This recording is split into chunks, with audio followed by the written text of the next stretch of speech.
ਤਾਰੀਖ ਸੀ 12 ਨਵੰਬਰ 1996। ਦਿੱਲੀ ਦੇ ਉੱਪਰ ਆਸਮਾਨ 'ਚ ਦੋ ਵੱਡੇ ਜਹਾਜ਼ ਇੱਕ ਦੂਜੇ ਵੱਲ ਵਧ ਰਹੇ ਸਨ।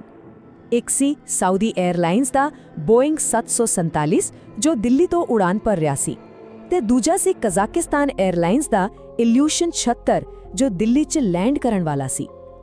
ਦੋਵਾਂ ਜਹਾਜ਼ਾਂ ਵਿੱਚ ਕੁੱਲ 349 ਲੋਕ ਸਵਾਰ ਸਨ ਤੇ ਉਹਨਾਂ ਨੂੰ ਇਸ ਗੱਲ ਦਾ ਬਿਲਕੁਲ ਵੀ ਅੰਦਾਜ਼ਾ ਨਹੀਂ ਸੀ ਕਿ ਉਹ ਹਵਾਬਾਜ਼ੀ ਦੇ ਇਤਿਹਾਸ ਦੇ ਸਭ ਤੋਂ ਭਿਆਨਕ ਹਾਦਸਿਆਂ ਵਿੱਚੋਂ ਇੱਕ ਵੱਲ ਵਧ ਰਹੇ ਨੇ। ਇਹੀ ਤਾਂ ਸਭ ਤੋਂ ਵੱਡਾ ਸਵਾਲ ਹੈ ਨਾ? ਇੰਨਾ ਵੱਡਾ ਖੁੱਲਾ ਆਸਮਾਨ, 에ਅਰ ਟ੍ਰੈਫਿਕ ਕੰਟਰੋਲ ਮੌਜੂਦ ਸੀ, ਦੋਵੇਂ ਪਾਇਲਟ ਇੱਕੋ ਕੰਟਰੋਲਰ ਨਾਲ ਗੱਲ ਕਰ ਰਹੇ ਸਨ, ਉਹਨਾਂ ਨੂੰ ਸੁਰੱਖਿਅਤ ਦੂਰੀ ਬਣਾਈ ਰੱਖਣ ਦੇ ਨਿਰਦੇਸ਼ ਵੀ ਮਿਲੇ ਸਨ। ਤਾਂ ਫਿਰ ਆਖਿਰ ਗਲਤੀ ਕਿੱਥੇ ਹੋਈ? ਇਹ ਕਿਵੇਂ ਹੋ ਸਕਦਾ ਹੈ ਕਿ ਦੋ ਆਧੁਨਿਕ ਜਹਾਜ਼ ਇਸ ਤਰ੍ਹਾਂ ਟਕਰਾ ਜਾਣ? ਚਲੋ ਇਸੇ ਰਹੱਸ ਨੂੰ ਸਮਝਣ ਦੀ ਕੋਸ਼ਿਸ਼ ਕਰਦੇ ਹਾਂ। 1000 ਫੁੱਟ ਇਹ ਸੀ ਉਹ ਸਰਕਾਰੀ ਦੂਰੀ, ਉਹ ਵਰਟੀਕਲ ਸੈਪਰੇਸ਼ਨ ਜੋ ਦੋਵਾਂ ਜਹਾਜ਼ਾਂ ਵਿਚਕਾਰ ਰੱਖਿਆ ਗਿਆ ਸੀ। 1000 ਫੁੱਟ ਦਾ ਇਹ ਫਾਸਲਾ ਉਹਨਾਂ ਦੀ ਸੁਰੱਖਿਆ ਦੀ ਗਾਰੰਟੀ ਹੋਣਾ ਚਾਹੀਦਾ ਸੀ। ਇੱਕ ਅਜਿਹਾ ਸੇਫਟੀ ਬਫਰ ਜਿਸ ਨੂੰ ਪਾਰ ਕਰਨਾ ਲਗਭਗ ਨਾਮੁਮਕਿਨ ਲੱਗਦਾ ਸੀ, ਪਰ ਜਿਵੇਂ ਕਿ ਅਸੀਂ ਦੇਖਾਂਗੇ ਇਹ ਕਾਫੀ ਨਹੀਂ। ਤਾਂ ਇਹ ਸਮਝਣ ਲਈ ਕਿ ਸਭ ਕਿਵੇਂ ਹੋਇਆ, ਪਹਿਲਾਂ ਇਹ ਸਮਝਣਾ ਪਵੇਗਾ ਕਿ ਆਸਮਾਨ ਨੂੰ ਸੰਭਾਲਿਆ ਕਿਵੇਂ ਜਾਂਦਾ ਹੈ। ਦੇਖੋ, ਆਸਮਾਨ ਜਿੰਨਾ ਖਾਲੀ ਦਿਸਦਾ ਹੈ ਉਨਾ ਹੈ ਨਹੀਂ। ਇਹ ਨਿਯਮਾਂ ਤੇ ਸਿਸਟਮ ਦਾ ਇੱਕ ਬਹੁਤ ਹੀ ਗੁੰਝਲਦਾਰ ਨੈਟਵਰਕ ਹੈ ਜਿਸ ਨੂੰ ਖਾਸ ਤੌਰ ਤੇ ਅਜਿਹੀਆਂ ਘਟਨਾਵਾਂ ਨੂੰ ਰੋਕਣ ਲਈ ਹੀ ਬਣਾਇਆ ਗਿਆ ਹੈ। ਸੌਖੇ ਸ਼ਬਦਾਂ ਵਿੱਚ ਸਮਝੀਏ ਤਾਂ ਜਿਵੇਂ ਆਪਣੀਆਂ ਸੜਕਾਂ ਤੇ ਹਾਈਵੇ ਹੁੰਦੇ ਨੇ, ਬਿਲਕੁਲ ਉਵੇਂ ਹੀ ਅਸਮਾਨ 'ਚ ਵੀ 에ਅਰਵੇਜ਼ ਹੁੰਦੇ ਨੇ। ਇਹ ਅਸਲ 'ਚ ਨਾ ਦਿਸਣ ਵਾਲੇ ਰਸਤੇ ਨੇ ਜਿਨ੍ਹਾਂ ਤੇ ਜਹਾਜ਼ ਉੜਦੇ ਨੇ, ਤੇ 에ਅਰ ਟ੍ਰੈਫਿਕ ਕੰਟਰੋਲ ਯਾਨੀ ATC ਇੱਕ ਤਰ੍ਹਾਂ ਨਾਲ ਟ੍ਰੈਫਿਕ ਪੁਲਿਸ ਦਾ ਕੰਮ ਕਰਦਾ ਹੈ, ਜੋ ਇਹ ਯਕੀਨੀ ਬਣਾਉਂਦਾ ਹੈ ਕਿ ਸਾਰੇ ਜਹਾਜ਼ ਇਹਨਾਂ 에ਅਰਵੇਜ਼ ਦੇ ਸਹੀ ਦੂਰੀ ਤੇ ਸਹੀ ਉਚਾਈ ਤੇ ਰਹਿਣ। ਤੇ ਸੁਰੱਖਿਆ ਦਾ ਇੱਕ ਬਹੁਤ ਹੀ ਸਿੰਪਲ ਜਿਹਾ ਪਰ ਕਮਾਲ ਦਾ ਨਿਯਮ ਹੈ ਉਚਾਈ ਨੂੰ ਵੱਖ-ਵੱਖ ਰੱਖਣਾ। ਮਤਲਬ ਇੱਕ ਦਿਸ਼ਾ ਵਿੱਚ ਜਾਣ ਵਾਲੇ ਜਹਾਜ਼ ਆਮ ਤੌਰ ਤੇ ਟਾਂਕ ਯਾਨੀ ਔਡ ਨੰਬਰ ਵਾਲੀ ਉਚਾਈ ਤੇ ਉੱਡਦੇ ਨੇ, ਜਿਵੇਂ 35000 ਫੁੱਟ, ਤੇ ਉਲਟ ਦਿਸ਼ਾ ਤੋਂ ਆਉਣ ਵਾਲੇ ਜਹਾਜ਼ ਜਿਸਤ ਯਾਨੀ ਈਵਨ ਨੰਬਰ ਵਾਲੀ ਉਚਾਈ ਤੇ, ਜਿਵੇਂ 36000 ਫੁੱਟ। ਇਹ ਸੌਖਾ ਜਿਹਾ ਨਿਯਮ ਹਰ ਰੋਜ਼ ਹਜ਼ਾਰਾਂ ਜਹਾਜ਼ਾਂ ਨੂੰ ਸੁਰੱਖਿਅਤ ਰੱਖਦਾ ਹੈ। ਚਲੋ ਹੁਣ ਵਾਪਸ ਚਲਦੇ ਹਾਂ ਉਸੇ ਸ਼ਾਮ ਵੱਲ। ਆਓ ਦੇਖੀਏ ਕਿ ਉਹਨਾਂ ਦੋਹਾਂ ਉਡਾਨਾਂ ਦੇ ਆਖਰੀ ਮਿੰਟਾਂ 'ਚ ਕੀ ਹੋਇਆ ਸੀ। ਜਿਵੇਂ-ਜਿਵੇਂ ਘੜੀ ਦੀਆਂ ਸੂਈਆਂ ਅੱਗੇ ਵਧ ਰਹੀਆਂ ਸਨ, ਉਹ ਦੋਵੇਂ ਇੱਕ ਦੂਜੇ ਦੇ ਨੇੜੇ ਆਉਂਦੇ ਜਾ ਰਹੇ ਸਨ ਤੇ ਤਣਾਅ ਵੱਧਦਾ ਜਾ ਰਿਹਾ ਸੀ। ਜ਼ਰਾ ਇਸ ਟਾਈਮਲਾਈਨ ਤੇ ਨਜ਼ਰ ਮਾਰੋ। ਇੱਕ ਜਹਾਜ਼ ਦਿੱਲੀ ਤੋਂ ਜਾ ਰਿਹਾ ਹੈ, ਦੂਜਾ ਆ ਰਿਹਾ ਹੈ। ਦੋਵੇਂ ਇੱਕੋ 에ਅਰਵੇ ਤੇ ਸਨ ਤੇ ਦੋਵਾਂ ਨੂੰ ਇੱਕੋ air traffic controller VK Datta ਨਿਰਦੇਸ਼ ਦੇ ਰਿਹਾ ਸੀ। ਕਾਗਜ਼ਾਂ ਤੇ ਦੇਖੋ ਤਾਂ ਸਭ ਕੁਝ ਬਿਲਕੁਲ ਠੀਕ ਲੱਗ ਰਿਹਾ ਸੀ। ਸਾਊਦੀ ਜਹਾਜ਼ 14000 ਫੁੱਟ ਤੇ ਸੀ ਤੇ ਕਜ਼ਾਕ ਜਹਾਜ਼ 15000 ਫੁੱਟ ਤੇ, ਮਤਲਬ ਉਹਨਾਂ ਵਿਚਾਲੇ ਪੂਰਾ 1000 ਫੁੱਟ ਦਾ ਸੁਰੱਖਿਅਤ ਫਾਸਲਾ ਸੀ। ਇਹ ਸੀ ਉਹ ਕ੍ਰਿਟੀਕਲ ਚੇਤਾਵਨੀ ਜੋ ਕੰਟਰੋਲਰ ਨੇ ਕਜ਼ਾਕ ਪਾਇਲਟਾਂ ਨੂੰ ਦਿੱਤੀ।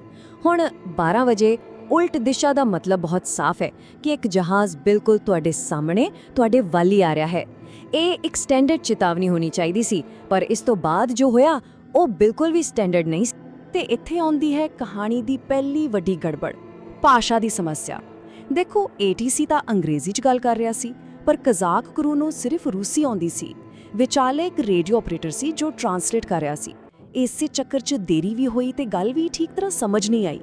ਤਾਂ ਫਿਰ ਕੰਟਰੋਲਰ ਨੇ ਗੱਲ ਨੂੰ ਹੋਰ ਸੌਖਾ ਕਰਕੇ ਦੱਸਿਆ। ਉਸਨੇ ਸਾਫ਼ ਕਿਹਾ, ਟ੍ਰੈਫਿਕ 8 ਮੀਲ ਤੇ ਹੈ, ਲੈਵਲ 14, ਮਤਲਬ ਸਾਹਮਣੇ ਵਾਲਾ ਜਹਾਜ਼ 14000 ਫੁੱਟ ਤੇ ਹੈ। ਇਸ ਵਾਰ ਜਵਾਬ ਆਇਆ, ਹਾਂ ਸਮਝ ਗਏ, ਪਰ ਅਫਸੋਸ ਉਦੋਂ ਤੱਕ ਸ਼ਾਇਦ ਬਹੁਤ ਦੇਰ ਹੋ ਚੁੱਕੀ ਸੀ। ਉਹ ਆਖਰੀ ਗੱਲਬਾਤ ਸੀ। ਕੁਝ ਸੈਕਿੰਡ ਬਾਅਦ ਰੇਡੀਓ ਤੇ ਇੱਕ ਹੋਰ ਪਾਇਲਟ ਦੀ ਆਵਾਜ਼ ਆਈ ਜੋ ਇੱਕ ਅਮਰੀਕੀ ਜਹਾਜ਼ ਉਡਾ ਰਿਹਾ ਸੀ। ਉਸਨੇ ਜੋ ਦੇਖਿਆ ਉਹ ਕਿਸੇ ਦੇ ਵੀ ਹੋਸ਼ ਉਡਾ ਦੇਣ ਲਈ ਕਾਫੀ ਸੀ। ਅਸਮਾਨ ਵਿੱਚ ਇੱਕ ਵੱਡਾ ਧਮਾਕਾ, ਅੱਗ ਦਾ ਗੋਲਾ। ਕੰਟਰੋਲਰ ਵਾਰ-ਵਾਰ ਦੋਵਾਂ ਜਹਾਜ਼ਾਂ ਨੂੰ ਆਵਾਜ਼ਾਂ ਮਾਰਦਾ ਰਿਹਾ, ਪਰ ਜਵਾਬ ਵਿੱਚ ਸਿਰਫ ਖਾਮੋਸ਼ੀ ਸੀ। 349 349 ਲੋਕ ਦੋਵਾਂ ਜਹਾਜ਼ਾਂ ਵਿੱਚ ਸਵਾਰ, ਇੱਕ ਵੀ ਸ਼ਖਸ ਨਹੀਂ ਬਚਿਆ। ਇਹ ਹਵਾਬਾਜ਼ੀ ਦੇ ਇਤਿਹਾਸ ਦੀ ਸਭ ਤੋਂ ਭਿਆਨਕ ਮਿਡ 에ਅਰ ਕੋਲੀਜਨ ਯਾਨੀ ਹਵਾ ਵਿੱਚ ਹੋਈ ਟੱਕਰ ਬਣ ਗਈ। ਤਾਂ ਹੁਣ ਸਵਾਲ ਇਹ ਉੱਠਦਾ ਹੈ ਕਿ ਆਖਰ ਹੋਇਆ ਕੀ ਸੀ? ਜਦੋਂ ਸਾਰੇ ਨਿਯਮ ਆਪਣੀ ਥਾਂ ਤੇ ਸਨ ਤਾਂ ਗਲਤੀ ਕਿੱਥੇ ਹੋਈ? ਚਲੋ ਇਸ ਤਬਾਹੀ ਦਾ ਡੂੰਘਾਈ ਨਾਲ ਵਿਸ਼ਲੇਸ਼ਣ ਕਰਦੇ ਹਾਂ।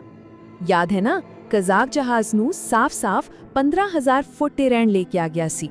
ਸਾਰੇ ਰਿਕਾਰਡਾਂ ਦੇ ਹਿਸਾਬ ਨਾਲ ਉਹਨਾਂ ਨੂੰ ਸਾਊਦੀ ਜਹਾਜ਼ ਤੋਂ ਪੂਰੇ 1000 ਫੁੱਟ ਉੱਪਰ ਹੋਣਾ ਚਾਹੀਦਾ ਸੀ। ਪਰ ਜਦੋਂ ਜਾਂਚਕਰਤਾਵਾਂ ਨੇ ਬਲੈਕ ਬਾਕਸ ਯਾਨੀ ਫਲਾਈਟ ਡਾਟਾ ਰਿਕਾਰਡਰ ਨੂੰ ਖੋਲ੍ਹਿਆ ਤਾਂ ਸੱਚਾਈ ਸਾਹਮਣੇ ਆਈ। ਤੇ ਉਹ ਬਹੁਤ ਹੈਰਾਨ ਕਰਨ ਵਾਲੀ ਸੀ। ਟੱਕਰ ਵੇਲੇ ਕਜ਼ਾਕ ਜਹਾਜ਼ 15,000 ਫੁੱਟ ਤੇ ਸੀ ਹੀ ਨਹੀਂ, ਉਹ ਆਪਣੀ ਨਿਰਧਾਰਿਤ ਉਚਾਈ ਤੋਂ ਹੇਠਾਂ ਆ ਚੁੱਕਿਆ ਸੀ, ਬਿਲਕੁਲ 14,000 ਫੁੱਟ ਤੇ, ਠੀਕ ਉਸੇ ਉਚਾਈ ਤੇ ਜਿੱਥੇ ਸਾਊਦੀ ਜਹਾਜ਼ ਸੀ। ਤਾਂ ਗਲਤੀ ਕਿੱਥੇ ਹੋਈ? ਦੇਖੋ, ਅਜਿਹੇ ਵੱਡੇ ਹਾਦਸੇ ਕਦੇ ਵੀ ਕਿਸੇ ਇੱਕ ਗਲਤੀ ਨਾਲ ਨਹੀਂ ਹੁੰਦੇ। ਇਹ ਤਾਂ ਗਲਤੀਆਂ ਦੀ ਇੱਕ ਪੂਰੀ ਲੜੀ ਸੀ। ਸਭ ਤੋਂ ਪਹਿਲਾਂ ਸਭ ਤੋਂ ਵੱਡੀ ਗਲਤੀ ਕਜ਼ਾਕ ਪਾਇਲਟ ਦੀ, ਉਹ 15,000 ਫੁੱਟ ਤੇ ਰੁਕਿਆ ਹੀ ਨਹੀਂ। ਫਿਰ ਪਾਸ਼ਾ ਦੀ ਸਮੱਸਿਆ ਨੇ ਗੱਲ ਹੋਰ ਵਿਗਾੜ ਦਿੱਤੀ। ਉਸ ਤੋਂ ਬਾਅਦ ਟੈਕਨੋਲੋਜੀ ਦੀ ਕਮੀ। ਵਿਚਾਰਾ ਕੰਟਰੋਲਰ ਇਸ ਗਲਤੀ ਨੂੰ ਦੇਖ ਹੀ ਨਹੀਂ ਸਕਦਾ ਸੀ, ਕਿਉਂਕਿ ਉਸ ਦੇ ਰਡਾਰ ਤੇ ਜਹਾਜ਼ ਦੀ ਉਚਾਈ ਦਿਸ ਹੀ ਨਹੀਂ ਰਹੀ ਸੀ। ਉਹ ਤਾਂ ਇੱਕ ਤਰ੍ਹਾਂ ਨਾਲ ਅੰਧੇਰੇ ਵਿੱਚ ਸੀ। ਤੇ ਆਖਰ 'ਚ ਨਿਯਮਾਂ ਦੀ ਕਮੀ ਕਿ ਦੋ ਜਹਾਜ਼ਾਂ ਨੂੰ ਇੱਕ ਦੂਜੇ ਦੇ ਇੰਨੇ ਨੇੜੇ ਆਣ ਹੀ ਕਿਉਂ ਦਿੱਤਾ ਗਿਆ। ਇਹ ਇੱਕ ਬਹੁਤ ਵੱਡਾ ਦੁਖਾਂਤ ਸੀ, ਇਸ ਵਿੱਚ ਕੋਈ ਸ਼ੱਕ ਨਹੀਂ। ਪਰ ਕਹਿੰਦੇ ਨੇ ਕਿ ਹਰ ਤਰਾਸਦੀ ਸਾਨੂੰ ਕੁਝ ਸਿਖਾ ਕੇ ਜਾਂਦੀ ਹੈ। ਤਾਂ ਫਿਰ ਇਸ ਮਲਬੇ ਤੋਂ ਦੁਨੀਆ ਨੇ ਕੀ ਸਬਕ ਸਿੱਖੇ? ਇਸ ਹਾਦਸੇ ਦਾ ਸਭ ਤੋਂ ਵੱਡਾ ਤੇ ਸਭ ਤੋਂ ਅਹਿਮ ਨਤੀਜਾ ਨਿਕਲਿਆ ਇੱਕ ਟੈਕਨੋਲੋਜੀ ਦੇ ਰੂਪ ਵਿੱਚ, ਜਿਸ ਦਾ ਨਾਮ ਹੈ TKAS। ਇਹ ਇੱਕ ਕਮਾਲ ਦਾ ਸਿਸਟਮ ਹੈ। ਸੋਚੋ, ਜਹਾਜ਼ ਦੇ ਅੰਦਰ ਇੱਕ ਅਜਿਹਾ ਦਿਮਾਗ ਹੈ ਜੋ ਦੂਜੇ ਜਹਾਜ਼ਾਂ ਨਾਲ ਆਪਣੇ ਆਪ ਗੱਲ ਕਰਦਾ ਹੈ। ਜੇਕਰ ਕੋਈ ਖਤਰਾ ਹੋਵੇ ਤਾਂ ਇਹ ਸਿਸਟਮ ਕੰਟਰੋਲਰ ਦਾ ਇੰਤਜ਼ਾਰ ਨਹੀਂ ਕਰਦਾ। ਇਹ ਪਾਇਲਟ ਨੂੰ ਸਿੱਧਾ ਦੱਸਦਾ ਹੈ, ਉੱਪਰ ਜਾਓ ਜਾਂ ਹੇਠਾਂ ਆਓ। ਤਾਂ ਇਸ ਇੱਕ ਹਾਦਸੇ ਨੇ ਹਮੇਸ਼ਾ ਲਈ ਹਵਾਈ ਸਫ਼ਰ ਨੂੰ ਬਦਲ ਕੇ ਰੱਖ ਦਿੱਤਾ। 3 ਵੱਡੇ ਸੁਧਾਰ ਹੋਏ। ਪਹਿਲਾ, TCAS ਹਰ ਵੱਡੇ ਜਹਾਜ਼ ਲਈ ਲਾਜ਼ਮੀ ਕਰ ਦਿੱਤਾ ਗਿਆ। ਦੂਜਾ, ਇਹ ਪੱਕਾ ਕੀਤਾ ਗਿਆ ਕਿ ਦੁਨੀਆ ਭਰ ਦੇ ਪਾਇਲਟ ਅੰਗਰੇਜ਼ੀ ਚੰਗੀ ਤਰ੍ਹਾਂ ਬੋਲ ਤੇ ਸਮਝ ਸਕਣ। ਤੇ ਤੀਜਾ, ਭਾਰਤ ਵਿੱਚ ਅਤੇ ਦੁਨੀਆ ਭਰ ਵਿੱਚ ਨਵੇਂ ਤੇ ਬਿਹਤਰ ਰਡਾਰ ਲਗਾਏ ਗਏ, ਜੋ ਹੁਣ ਜਹਾਜ਼ ਦੀ ਸਥਿਤੀ ਦੇ ਨਾਲ-ਨਾਲ ਉਸ ਦੀ ਉਚਾਈ ਵੀ ਦਿਖਾਉਂਦੇ ਹਨ। ਅੱਜ ਵੀ ਇੰਨੇ ਸਾਲਾਂ ਬਾਅਦ ਚਰਖੇ ਦਾਦਰੀ ਹਾਦਸਾ ਹਵਾਬਾਜ਼ੀ ਦੇ ਇਤਿਹਾਸ ਦੀ ਸਭ ਤੋਂ ਭਿਆਨਕ ਹਵਾਈ ਟੱਕਰ ਹੈ। 349 ਲੋਕਾਂ ਦੀ ਜਾਨ ਗਈ। ਇੱਕ ਬਹੁਤ ਵੱਡੀ, ਬਹੁਤ ਦੁਖਦਾਈ ਕੀਮਤ, ਜਿਸ ਨੇ ਆਉਣ ਵਾਲੀਆਂ ਪੀੜ੍ਹੀਆਂ ਲਈ ਅਸਮਾਨ ਨੂੰ ਕਿਤੇ ਜ਼ਿਆਦਾ ਸੁਰੱਖਿਅਤ ਬਣਾ ਦਿੱਤਾ। ਇਹ ਕਹਾਣੀ ਸਾਨੂੰ ਇੱਕ ਗੱਲ ਹਮੇਸ਼ਾ ਯਾਦ ਦਿਵਾਉਂਦੀ ਹੈ, ਹਵਾਈ ਸੁਰੱਖਿਆ ਹਮੇਸ਼ਾ ਤਰਾਜ਼ਦੀਆਂ ਤੋਂ ਸਿੱਖ ਕੇ ਹੀ ਬਿਹਤਰ ਹੁੰਦੀ ਹੈ।